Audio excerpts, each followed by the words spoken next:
And so, welcome back, everybody. We are going to continue our conversation now, maybe talking a little bit more about slope, but particularly right now I want to talk about equations of lines. Okay, all of these lines that we have been drawing up to this point, they have equations associated with them. In fact, the line is really the solution to a linear equation. That's the way we look at a line. All right, so we have some different formats or forms for the equation of a line. This, what we call standard form, is when we have an equation that is something like ax plus by equals c. And so an example of that might be 5x plus 3y equals 18. 5x plus 3y equals 18 is a great example of a standard form of the equation of a line. We have a, b, c. A is 5, b is 3, c is 18. We have our x and our y, and so that's standard form. If we were going to graph that, we've done that before, we would find a table of values and do the graph. One thing to notice, actually there can be a negative number here. So another example might be, let's say 9x minus 2y equals 7. 9x minus 2y equals 7 is also a great example of standard form for the equation of a line. Great example. The a here is 9, the b here is negative 2, and the c is 7. Standard form. Now, I just wanted to show you that, but what I really want to focus in on is something called slope-intercept form for the equation of a line.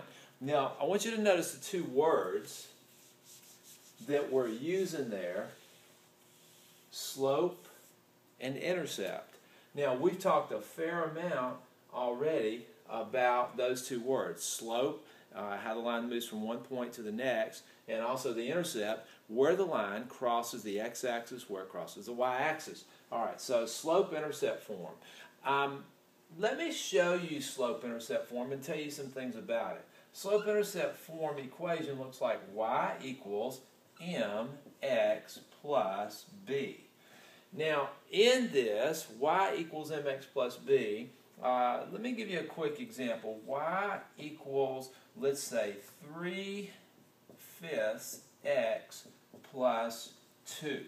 Okay? So if we take y equals 3/5 x plus 2, and we look at that, we know we've got the y, we've got the x. Now, the 3/5 is the m. Now, what did we use for m? What does that stand for? I hope you remember. Starts with S, rhymes with dope. How about slope? Yeah, m stands for slope. All right, so this 3/5 is the slope. And then the b, this 2 here, that would be my y-intercept. That's where this line is going to cross the y-axis. So let's label that right quick. This is my slope, and this is my y-intercept. Okay, so when we get a line or an equation of a line in this format, it's very, very powerful. We can essentially take this format, use this information, and draw the line. I want to give you an example of that. And so we'll do this one. We'll do y equals 3/5 x plus 2. That'll be a good example for us, I think. Okay, so we've got the equation of a line. Y equals 3/5 x plus 2. And let's just say we want to graph that, and we don't want to worry about a table of values. Okay? So we'll have the x-axis, we'll have the y-axis. We've got 1, 2, 3, 4, 5, 6, 7, 8. 1, 2, 3, 4, 5, 6, 7, 8. 1, 2, 3, 4, 5, 6, 7, 8. 2, 3, 4, 5, 6, 7, 8. All right, now let's plot, well, we don't need to plot points. Actually, let's just go right into the graphing business. First of all, my 2 here is my y-intercept. Okay, that's my y-intercept. Now, the ordered pair for that would be 0, 2. Now, 0, 2 is going to fall right here on the y-axis. Now this is going to be a point on this line, okay? Now we already know from slope, what we talked about before, that to get from this point to the next point, we can use the slope, right? And so we'll use that slope of 3/5, which essentially means we're going to, since this is my slope, we're going to run 5 and rise 3. So coming from here, I'll run out 5 spaces. 1, 2, 3, 4, 5. Okay, so that's going to put me about right here. And now from that spot, I'm going to rise up 3 spaces. 1, 2, 3, all right, which is going to put my point about right here. So we ran 5 and rose 3. Okay, let's draw our line like so. Okay, and as we draw that line, we can see this line is the solution to that linear equation. All right, so let's label these points. Of course, this one was easy. It's 0, 2. Now, what about this point? I wonder what this point is. How about we do this? To go from here to here, we ran 5, right? We had a run of 5 spaces. All right, to run 5 from an x value of 0 really had to get me out here to an x value of 5. Okay? Now, from that point, to go from 2, and we rose, looks like we rose 3 spaces from 2. When we rose up 3 spaces from 2, that got me to a y value of 5. So this point is going to be 5, 5. And so what this line does is, starting from 0, 2, it runs 5 and rises 3 to get to the next point. When it runs 5, the x goes to a 5. Runs 5, x goes to the 5. When it rises 3, the y value goes from a 2 to a 5. When it runs 5 again, okay, if it runs 5 again, the next point, that's going from the x value to the next x value. It's going to be out here somewhere, about there. Running 5 would get me an x value of 10, and rising 3 would get me a y value of 8. And so I've actually got another point.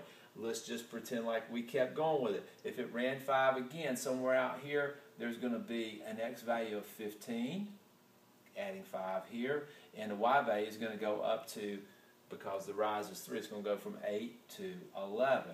And so all of these ordered pairs actually work or are solutions to this linear equation. Very powerful to have something in slope-intercept form and be able to draw that graph so quickly and easily. I want to give you one to do right quick. You work this, graph this, simply from the slope-intercept form that I'm going to give you.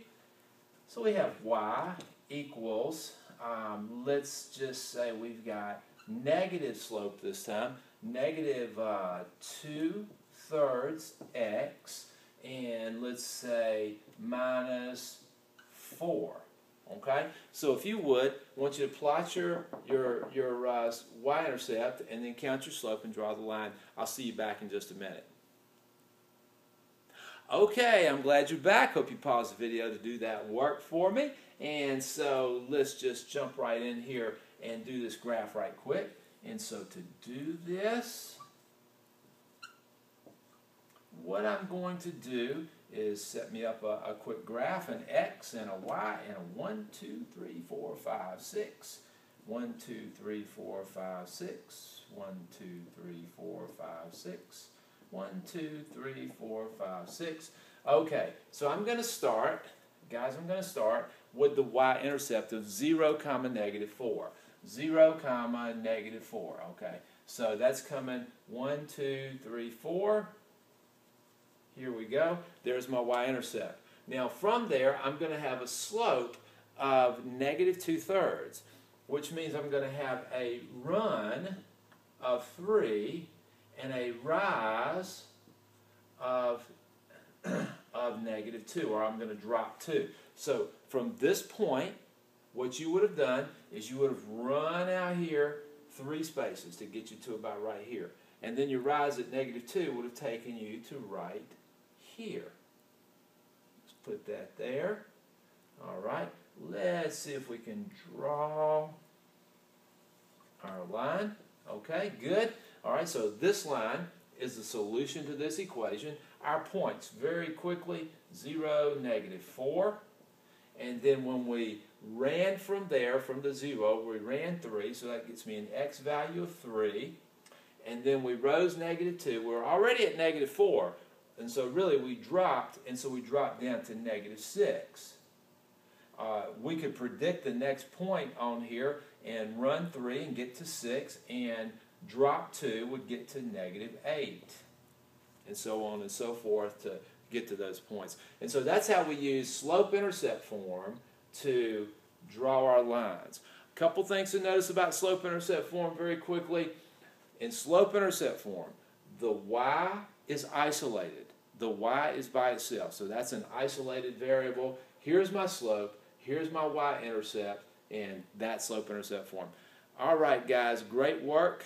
You are ready to move on into your homework. I believe that should get you working on maybe section 11.3 or 11.4. I'll see you in the next video. Thanks.